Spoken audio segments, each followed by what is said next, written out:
Anna, 17, with chestnut brown hair that fell to the middle of her back, was the kind of person who could sit for hours over a blank sheet of paper without ever feeling restless. She didn't care for the cafeteria's noise, nor did she fit into the clusters of students, always competing for attention. At Seaport High, Anna existed in the quiet margins, only truly alive inside the art room. It was there that she met Maya. Maya's hair was the kind of golden blonde that looked as if it had just caught the sun.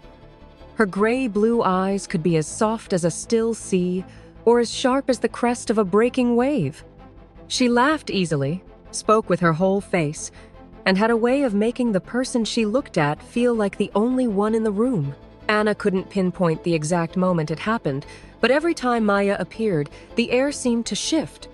Maybe it was that afternoon when Maya bent down to pick up the box of watercolors Anna had dropped. Or maybe it was the way she tilted her head, studying a half-finished painting, before saying, "You paint the world like it's whispering something to you." From that day on, Anna carried a secret something warm and aching at the same time that she couldn't tell a soul. It was a mid-March afternoon, the kind where the air still carried winter's bite, but the snow had melted into uneven patches along the school's edges. Anna had spent the past week working on a portrait of Maya, not a perfect likeness, but Maya as Anna saw her. She slipped the drawing into a plain white envelope, adding a small note inside. Some people walk into your life and make it more beautiful. You're one of them. Her hands trembled as she slid it into Maya's locker. Anna wasn't expecting a declaration of love in return, just the hope that Maya would understand, or at least not laugh. The next day, Maya appeared at Anna's table in the art room. "Thanks for the picture," she said, smiling in a way that Anna couldn't quite decipher. "It's really something. That was all."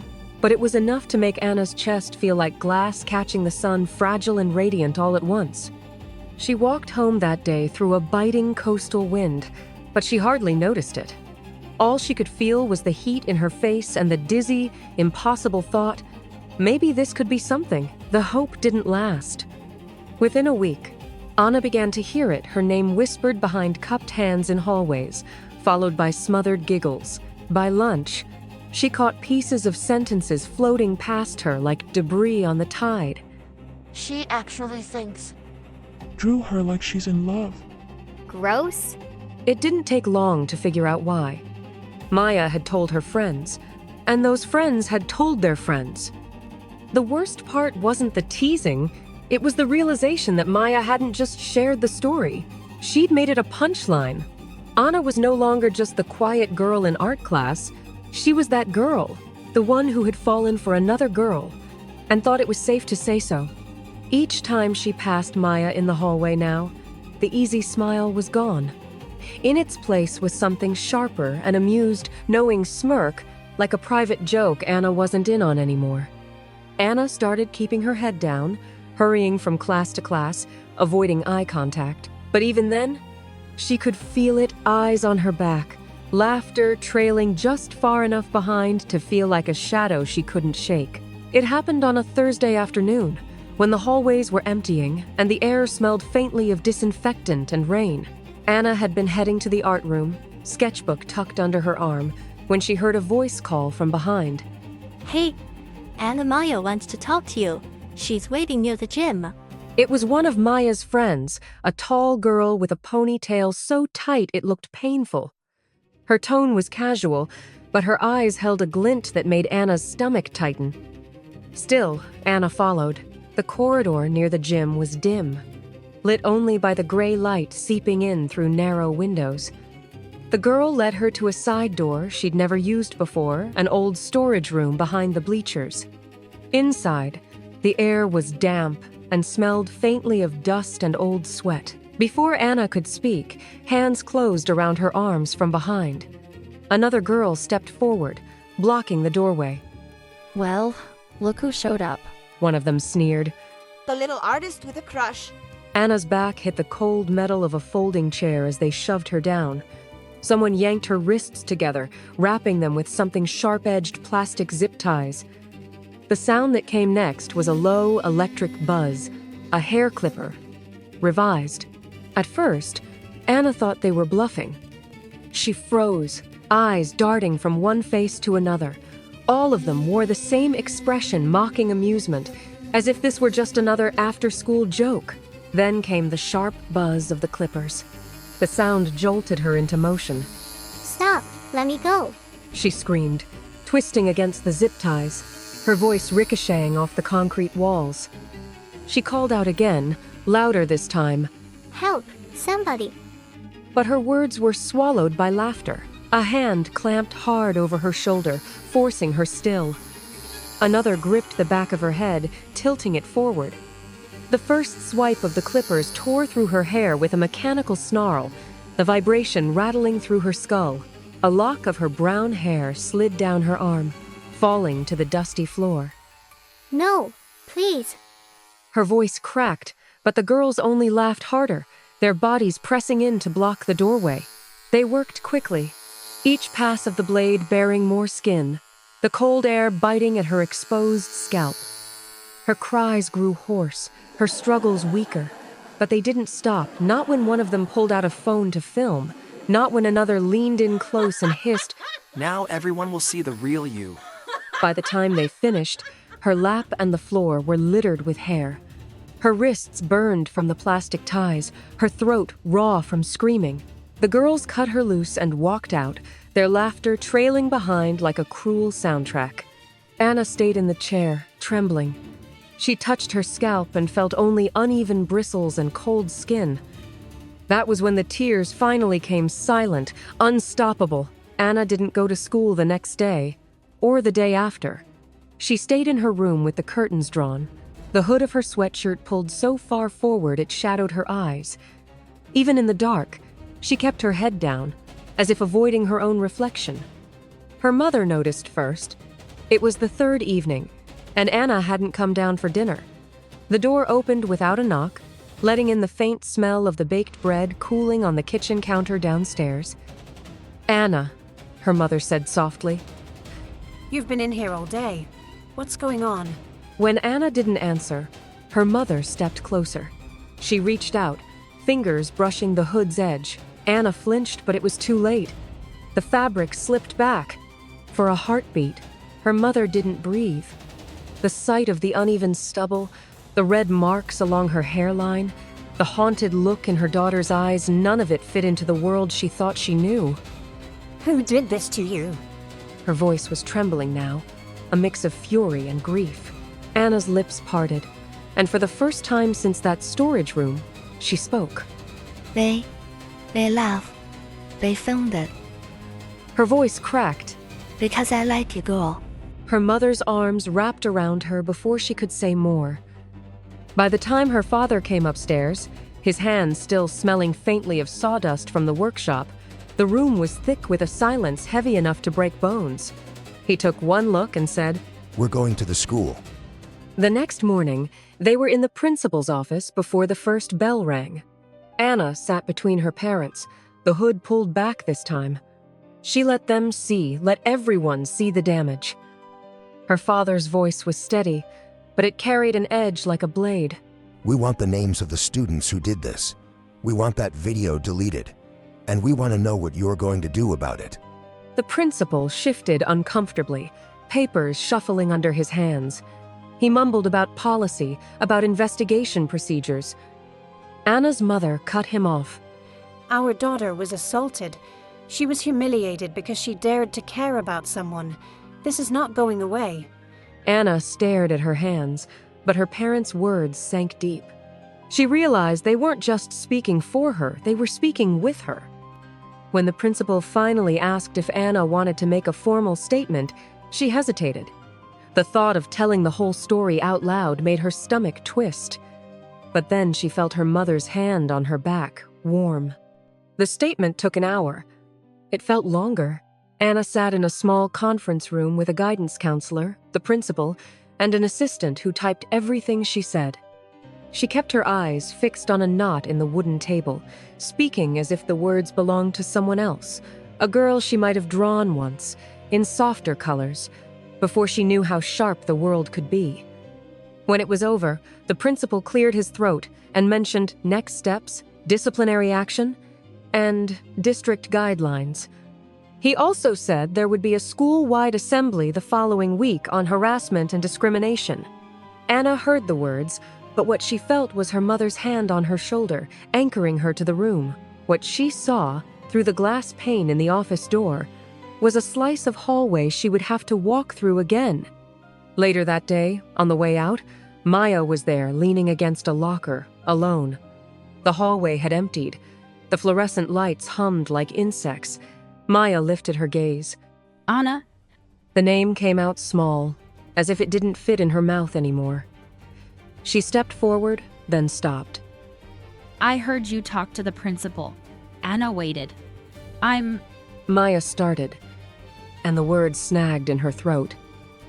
I'm sorry. I never meant for it to go that far.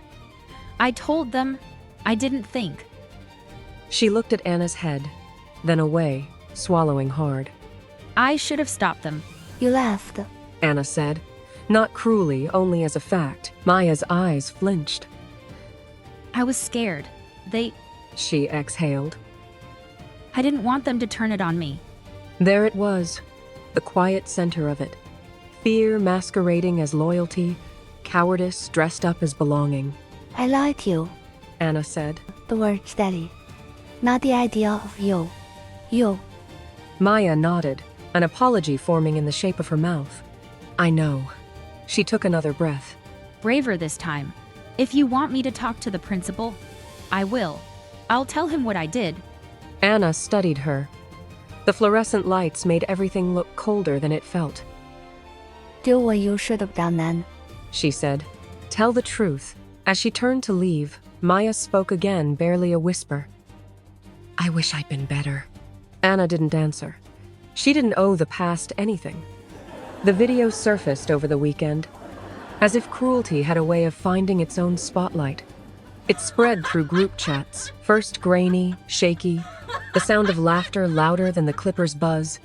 By Monday, the administration had issued a statement. The video was to be deleted on site. Reposting would result in suspension, and an investigation was ongoing. But punishment, necessary as it was, couldn't reverse what had already been taken. Anna made a choice that morning that surprised even her. She took off her hood before leaving the house.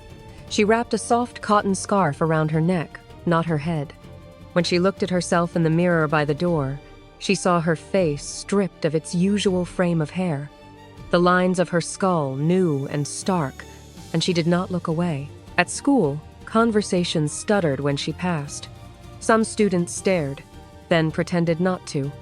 Others looked down, ashamed by the simple fact of her existence. How it accused them without a single word. A few girls approached between classes, shifting from foot to foot, saying they were sorry this happened. One of them, a quiet clarinetist Anna recognized from band concerts, handed her a folded note. You don't know me, but I think you're brave.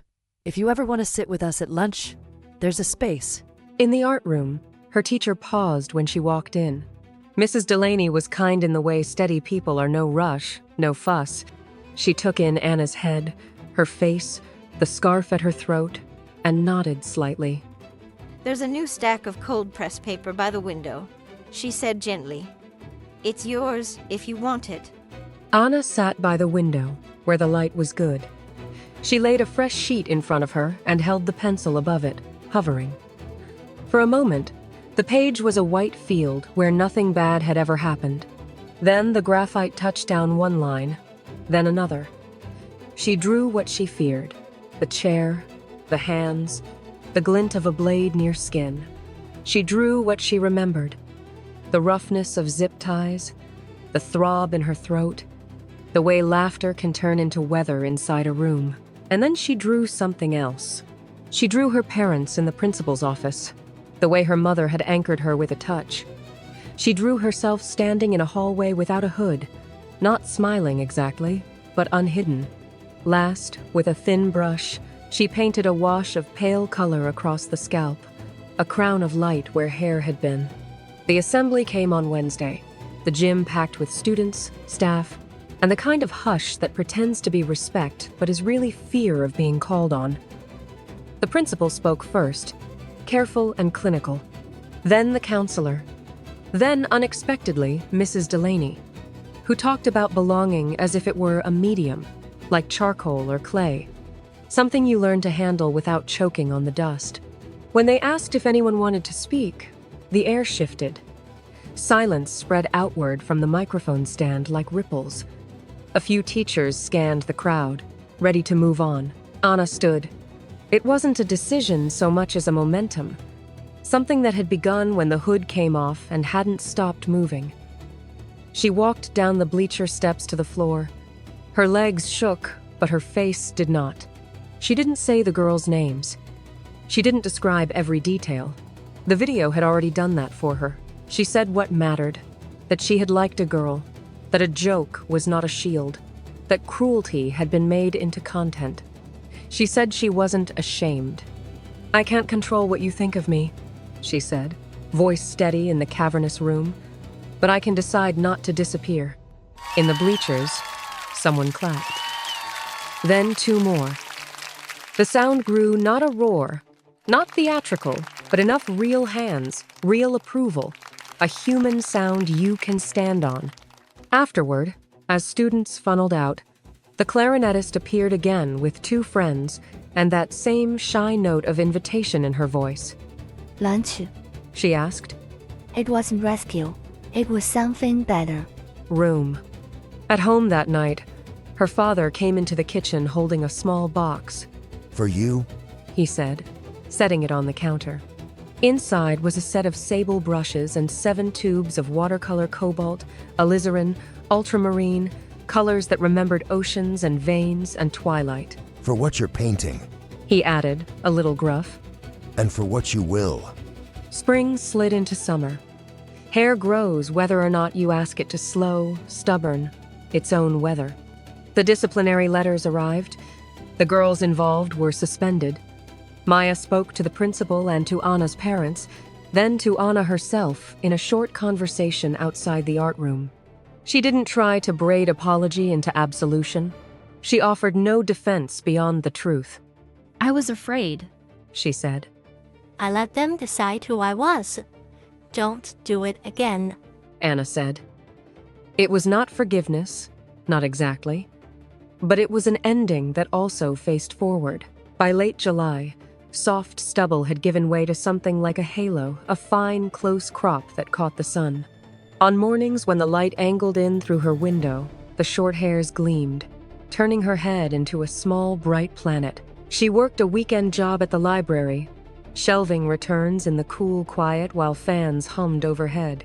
She drew in the evenings at the kitchen table or on the back step, knees up, a mug of chamomile cooling by her ankle. Some drawings were portraits, faces with hair, faces without. Some were of hands. Her mother's, square and capable.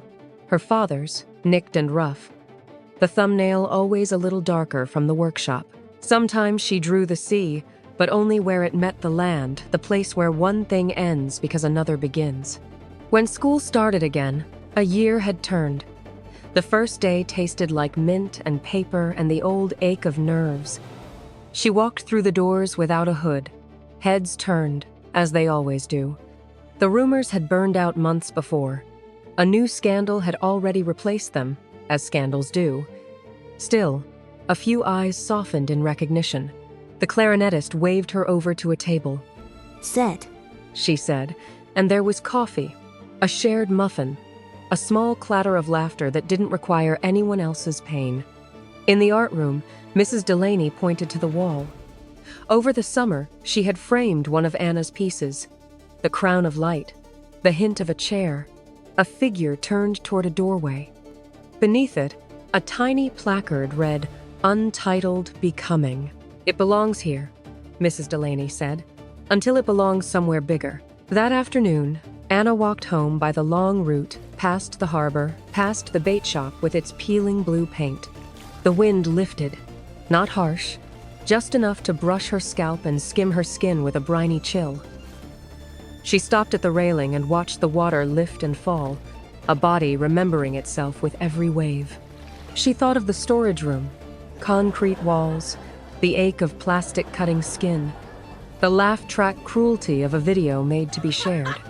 She thought of the gym, of her own voice carrying farther than she'd ever intended it to. She thought of Maya saying she wished she'd been better, and of how wishes only matter when they turn into choices. Her phone buzzed. A message from her father. Dinner in an hour.